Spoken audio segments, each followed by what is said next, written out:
Morning all of you. तो आज हम लोग diploma in pharmacy exit examinations में एफसीपी की एमसीक्यू करेंगे। ओके, तो आई थिंक एफसीपी का मैंने एक दिन भी नहीं किया, तो आज मैं एफसीपी स्टार्ट कर रही हूँ। तो पहला क्वेश्चन है हमारा कि dapsone is used commonly in treatment of. Dapsone का यूज कहाँ होता है? तो डेप्सोनी जो है वो बेसिकली क्या होता है कि डर्मेटाइटिस सबको ठीक करता है। तो डेप्सोनी हो गया, सोनेप्सोनी हो गया, ये सब हम लोग कहाँ यूज करते हैं? As anti leprotic drugs. Leprosy को ट्रीटमेंट करने के लिए हम लोग इसको बेसिकली यूज करते हैं।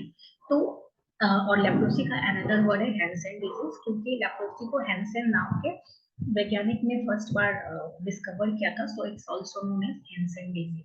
सो डेप्सोनी यूज कहाँ होता है? हैंसेन डिजीज में या लेप्टोसी में। नेक्स्ट क्वेश्चन है कि gabapentin. Gabapentin is indicated for the treatment of.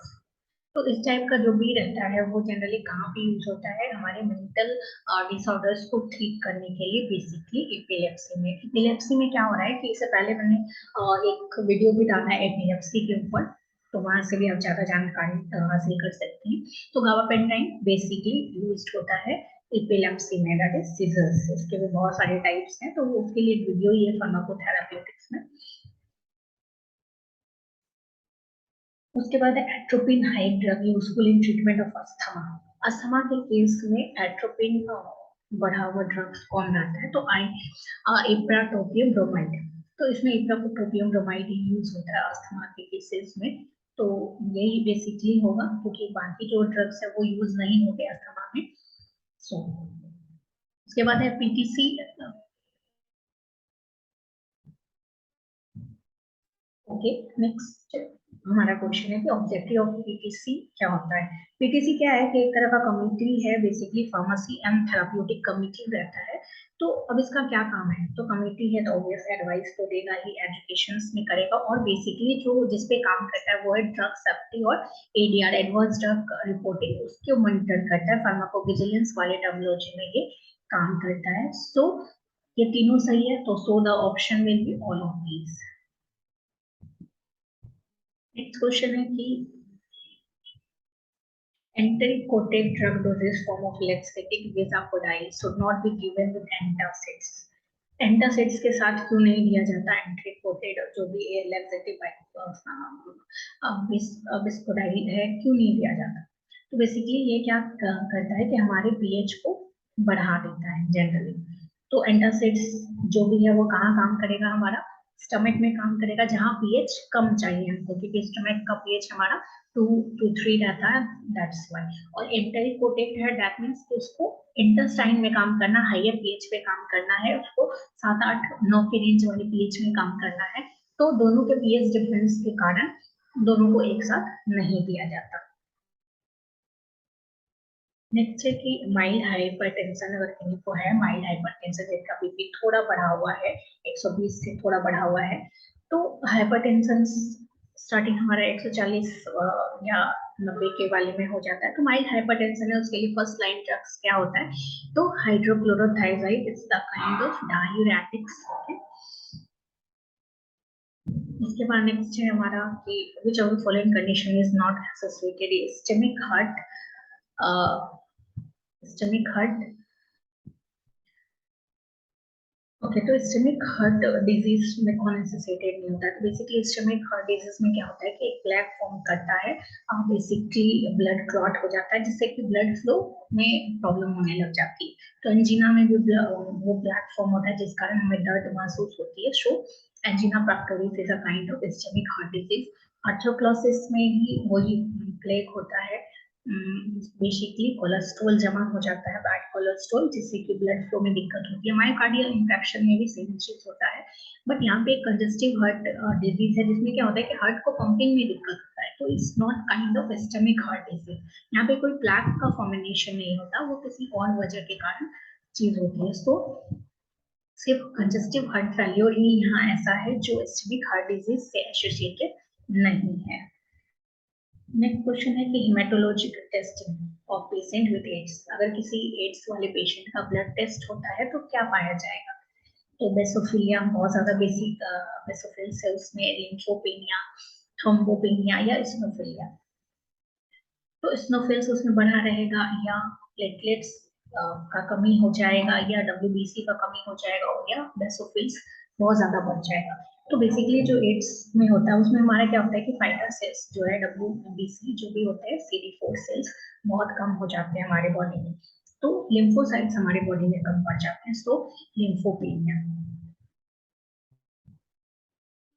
Next question है कि डोजेज रेजिमेंट, जो डोजेज रेजिमेंट है जिसको बनते हैं तो वो किसमें लाई करता है। तो यहाँ पे जो तीनों ऑप्शन है, तीनों ऑप्शन सही है कि ये थेराप्यूटिक विंडोज में लाई करता है। उसके बाद जो MEC और MEC दोनों जो मैक्सिमम और मिनिमम के बीच में होना चाहिए, और इसका थेराप्यूटिक इंडेक्स बड़ा होना चाहिए। थेराप्यूटिक इंडेक्स इसका बहुत ज्यादा बड़ा रहता है, उसका साइड इफेक्ट्स कम होने लग जाता है। Next question is diabetes insipidus के नाम का name।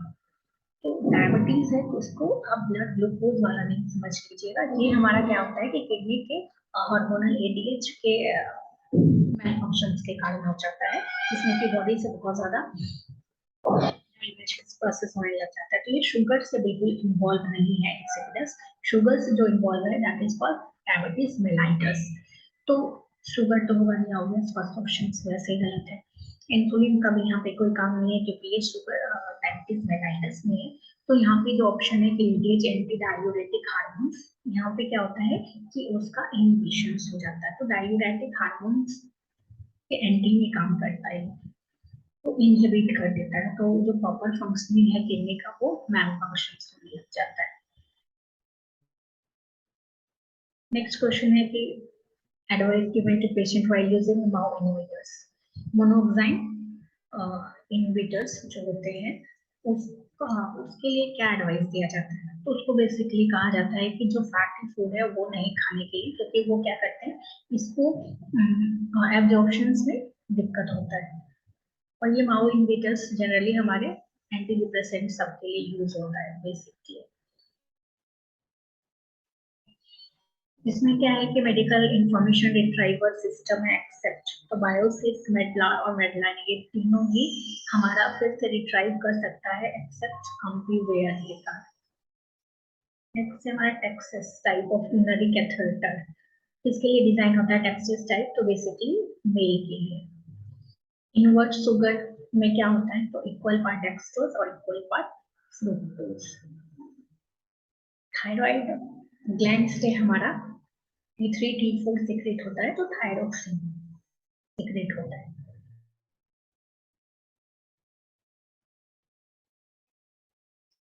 उसके बाद हमारा ओके नेक्स्ट क्वेश्चन है कि जो हॉस्पिटल फार्मेसी है उसका गवर्नमेंट कौन करता है, जो फेलोशिप प्रोग्राम हो या रेसिडेंसी प्रोग्राम है, तो वो ASHP करता है, American society of health system pharmacist, वो करता है। ठीक है।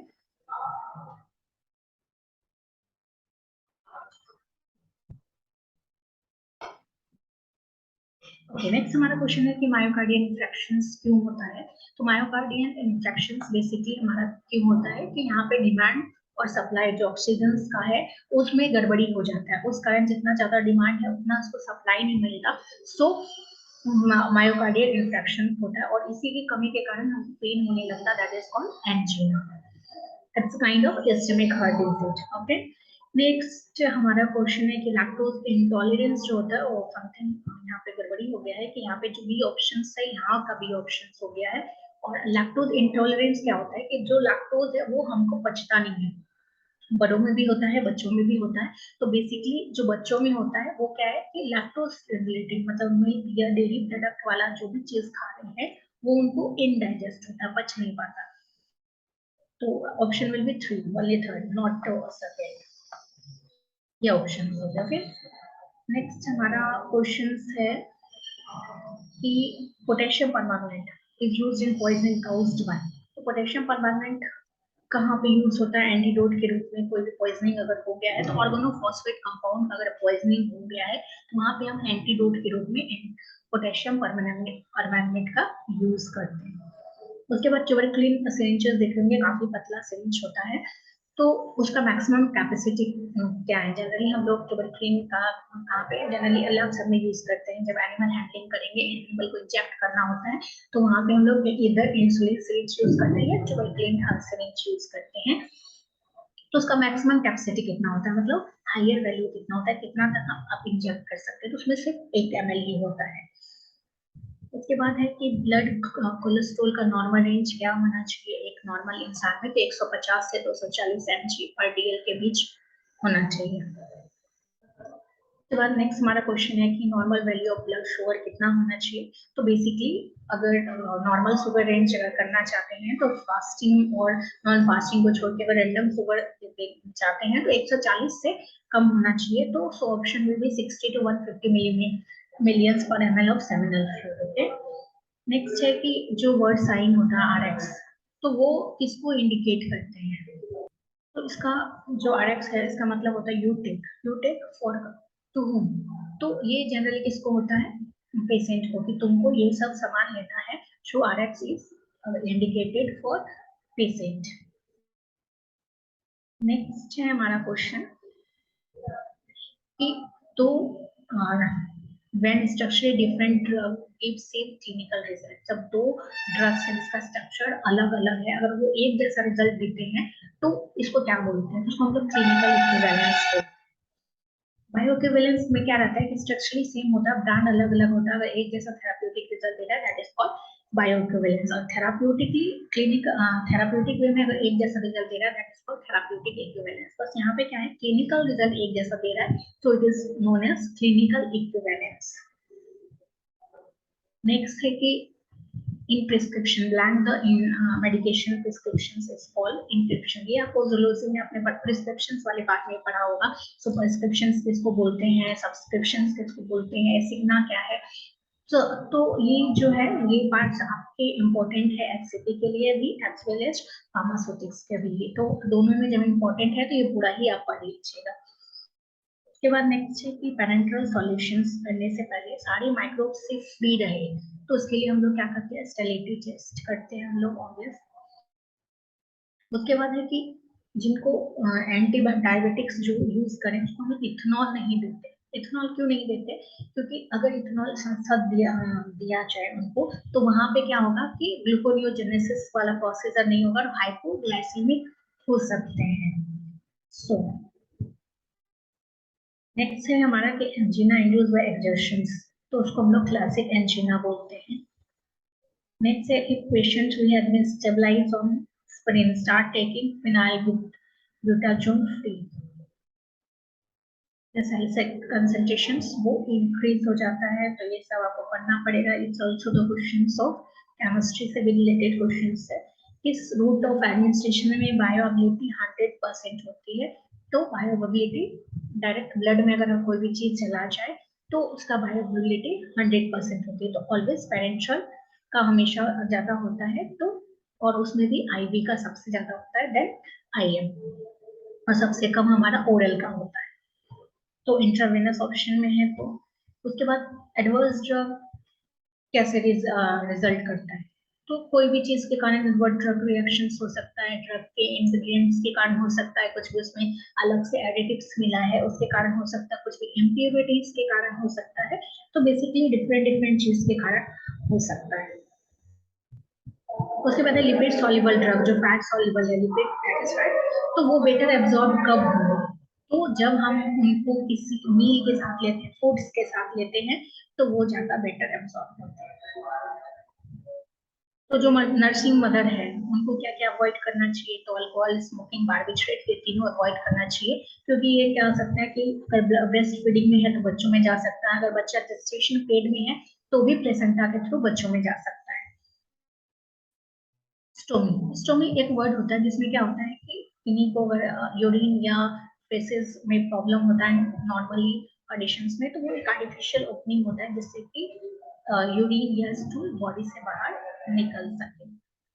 ओरल टेम्परेचर के रेस्पेक्टिव में हमारा जो रेक्टल टेम्परेचर है वो 1 डिग्री ज्यादा हाई होता है।